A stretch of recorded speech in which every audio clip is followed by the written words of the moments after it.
एक बार महात्मा बुद्ध किसी गांव में प्रवचन दे रहे थे।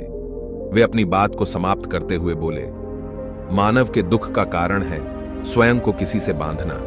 जहां भी मोह होता है, बंधन होता है, वहां दुख स्वयं ही उत्पन्न हो जाता है। अतः अपने बंधनों को जाने और उनसे बाहर निकलने का प्रयास करें। इसके बाद उन्होंने सभी लोगों को आशीर्वाद दिया और फिर अपने आश्रम को लौट गए। अगले दिन उनसे एक व्यक्ति मिलने आया। वह बुद्ध को दंडवत करता हुआ बोला, महात्मन, मैंने कल आपका उपदेश सुना। आपकी बातें मेरे हृदय में उतर गई हैं। मैंने अपने बंधनों को तोड़ दिया है, सारी मोह माया का त्याग कर दिया है। अब मैं आपकी शरण में आना चाहता हूं। उस व्यक्ति की बातें सुनकर बुद्ध मुस्कुराए और धीरे से बोले, मुझे विस्तार से बताओ वत्स, तुमने कौन कौन से बंधन तोड़े और किसका मोह त्याग दिया है? वह व्यक्ति बोला, मेरे घर पर मेरे बूढ़े माता पिता और पत्नी है। मेरा एक छोटा बच्चा भी है। मेरी पत्नी बहुत बीमार रहती है। उसके कष्ट देखकर मैं अक्सर सोचता रहता था कि वह मर जाए तो उसके कष्ट दूर हो जाए। उसकी वजह से मैं बहुत दुखी रहता हूं। लेकिन कल जब मैंने आपका उपदेश सुना तो मेरी समझ में आ गया कि मेरे परिवार से मेरा बंधन ही मेरे दुखों का कारण है। अगर मैं इसके चक्कर में पड़ा रहूंगा तो कभी सत्य को नहीं जान सकूंगा। इसलिए मैं अपने घर को त्याग कर आपके पास आया हूं। बुद्ध ने पूछा, क्या तुम सचमुच सभी बंधनों से मुक्त हो गए हो? देख लो, कहीं कोई बंधन तुम्हारे पीछे रह तो नहीं गया? वह व्यक्ति बोला, नहीं प्रभु, मैं अपने जीवन की सारी चीजों को पीछे छोड़ आया हूं और अब आगे बढ़ना चाहता हूं। बुद्ध ने कहा, अगर ऐसी बात है तो फिर ठीक है। आज तुम यहीं आश्रम में रुको। कल मैं तुम्हें बताऊंगा कि तुम्हें क्या करना है। बुद्ध ने अपने एक शिष्य की ओर इशारा किया। शिष्य ने उसे आश्रम के अतिथि कक्ष में पहुंचा दिया। वह व्यक्ति उत्सुकतापूर्वक आश्रम की गतिविधियां देखता रहा। उन्हें देखकर वह बहुत प्रसन्न हुआ और अपने सौभाग्य पर इतराता रहा। अगले दिन बुद्ध ने उस व्यक्ति को एक कार्य सौंपते हुए कहा, तुम्हें पूर्व की दिशा में जाना है। वहां पर तुम्हें एक गांव मिलेगा। गांव के बाहर ही एक साधिका का घर है। वह तुम्हें कोई वस्तु देगी। उसे लेकर तुम्हें वापस मेरे पास आना है। वह व्यक्ति पूर्व दिशा की ओर चल पड़ा। गर्मी का मौसम था। कुछ ही देर में वह पसीने से तरबतर हो गया। उसे प्यास भी सताने लगी। वह सोचने लगा कि अगर इस समय मैं अपने घर पर होता तो इस तरह गर्मी में पसीना नहीं बहाना पड़ता। कुछ दूर और चलने पर उसे भूख भी सताने लगी। पर वह एक सुनसान और बंजर रास्ता था। आसपास न तो कोई पेड़ था और न ही पोखर तालाब। वह पुण्य सोचने लगा कि अगर मैं इस समय अपने घर पर होता तो अपनी पत्नी के हाथ का बना स्वादिष्ट भोजन कर रहा होता। पता नहीं क्यों बुद्ध ने मुझे गर्मी में इतनी दूर भेज दिया। काफी देर तक चलने के बाद वह व्यक्ति गांव में जा पहुंचा। गांव के बाहर ही एक घर बना हुआ था। उसने दरवाजे के पास पहुंचकर उसे धीरे से खटखटाया। दरवाजे को एक साधिका ने खोला। उसके चेहरे पर एक अद्भुत तेज था। वह व्यक्ति उसे देखकर मंत्रमुग्ध हो गया। साधिका ने उसे अभिवादन करते हुए कहा, मैं जानती हूं कि आपको बुद्ध ने भेजा है।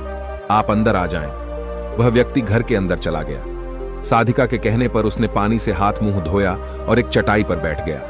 साधिका ने उसके सामने भोजन की थाली रख दी।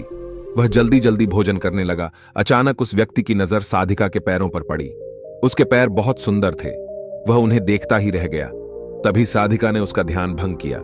वह बोली, जिस व्यक्ति को बुद्ध के चरणों में स्थान मिल जाता है फिर उसे किसी अन्य के चरणों की आवश्यकता नहीं पड़ती। साधिका की बात सुनकर वह व्यक्ति लज्जित हो गया और नजरें नीची करके चुपचाप भोजन करने लगा। भोजन करने के बाद साधिका ने कहा, आप बहुत दूर से आए हैं, थक गए होंगे। यहीं चटाई पर लेट जाएं, मैं पंखा कर दूंगी। वह व्यक्ति बहुत थका हुआ था। वह चटाई पर लेट गया और अपनी आंखें बंद कर लीं। साधिका उसे पंखा करने लगी, पर लेटने के बाद भी उस व्यक्ति को चैन नहीं आया। उसने धीरे से अपनी पलकों को खोला और चोर नजरों से साधिका को देखने लगा। वह सोचने लगा, यह स्त्री कितनी सुंदर है, इसकी वाणी कितनी मोहक है। अगर यह मेरी पत्नी होती तो मेरा जीवन स्वर्ग बन जाता। साधिका इसके मन की बात समझ गई। वह बोली, शरीर में कुछ नहीं रखा है। यह केवल मांस, मज्जा और अस्थियों का जोड़ है। जो व्यक्ति इसके आकर्षण से मुक्त हो जाता है वही सत्य को प्राप्त कर पाता है। यह सुनकर वह व्यक्ति घबरा गया। वह चटाई से उठ बैठा और बोला, अब मुझे बुद्ध के पास जाना चाहिए। कृपया आप मुझे वह सामान दे दें जिसके लिए बुद्ध ने कहा था। साधिका ने मुस्कुराकर जवाब दिया, बुद्ध ने आपको जिस कार्य के लिए भेजा था वह पूर्ण हो चुका है। साधिका की यह बात उस व्यक्ति को समझ में नहीं आई। वह दरवाजे की ओर बढ़ चला। दरवाजे के पास पहुंचकर वह एक क्षण के लिए रुका और पलटकर बोला, क्या आप अंतर्यामी हैं? आपने मेरे मन की बातें कैसे समझ ली? वह स्त्री मुस्कुराते हुए बोली, बुद्ध की कृपा से मैं मोह माया से ऊपर उठ चुकी हूं, इसलिए भावनाओं से निर्लिप्त हूं और किसी के चेहरे को देखकर उसके मन में उठने वाले विचारों को समझ लेती हूं। उसकी बातें सुनकर वह व्यक्ति एक बार पुनः लज्जित हुआ और सोचने लगा कि जिस स्त्री ने सच्चे मन से मेरा सत्कार किया, मैं उसके बारे में क्या क्या सोचता रहा। उसके बाद वह बुद्ध के आश्रम की ओर लौट पड़ा। आश्रम में पहुंचकर वह व्यक्ति बुद्ध के चरणों में गिर पड़ा और बोला, महात्मन, मुझे क्षमा कर दें, मैं बड़ा पापी हूं। उसकी बात सुनकर बुद्ध मुस्कुराए और बोले, मैंने तुम्हें साधिका के पास इसीलिए भेजा था ताकि तुम अपने आप को देख सको। अब मुझे बताओ, क्या तुम सचमुच मोह और बंधन को त्याग चुके हो? वह व्यक्ति कुछ नहीं बोला। वह नजरें नीची किए चुपचाप खड़ा रहा। बुद्ध ने कहा, बाहरी बंधन और मोह को त्यागने से हम बंधन मुक्त नहीं होते। दरअसल बंधन और मोह हमारे भीतर होता है। तुमने परिवार को छोड़ दिया और सोचा कि मैं बंधन मुक्त हो गया, लेकिन जैसे ही तुम्हें अवसर मिला, तुम्हारे भीतर का मोह जाग उठा और इसी वजह से आज तुम अपने आप को पापी समझ रहे हो। मुझे क्षमा कर दें प्रभु। उस व्यक्ति ने अपने हाथ जोड़ दिए।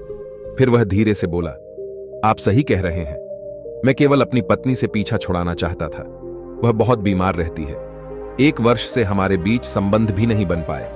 मैं कुछ ज्यादा कमाता भी नहीं हूं, इसलिए मैं अपने परिवार के दायित्वों का निर्वहन भी ठीक ढंग से नहीं कर पा रहा हूं। शायद इसीलिए मैं अपने परिवार से पीछा छुड़ाना चाहता था, पर अब मैं समझ गया हूं, मेरा परिवार ही मेरा सत्य है और उसके दायित्वों का निर्वहन ही असली कर्म है।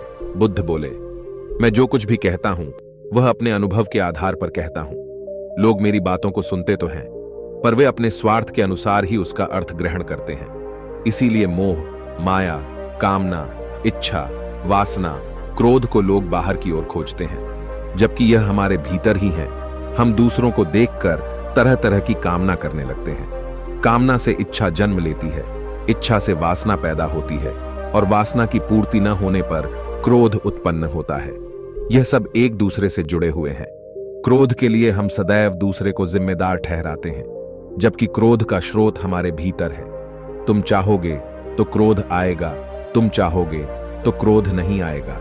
इसी तरह बंधन बाहर नहीं होते, हमारे मन में होते हैं। हम मन से ही किसी से बंध जाते हैं और मन के कारण ही हम दुख पाते हैं। लेकिन जो व्यक्ति इन बातों की गहराई तक पहुंच जाता है, वह दुखों से हमेशा हमेशा के लिए मुक्त हो जाता है।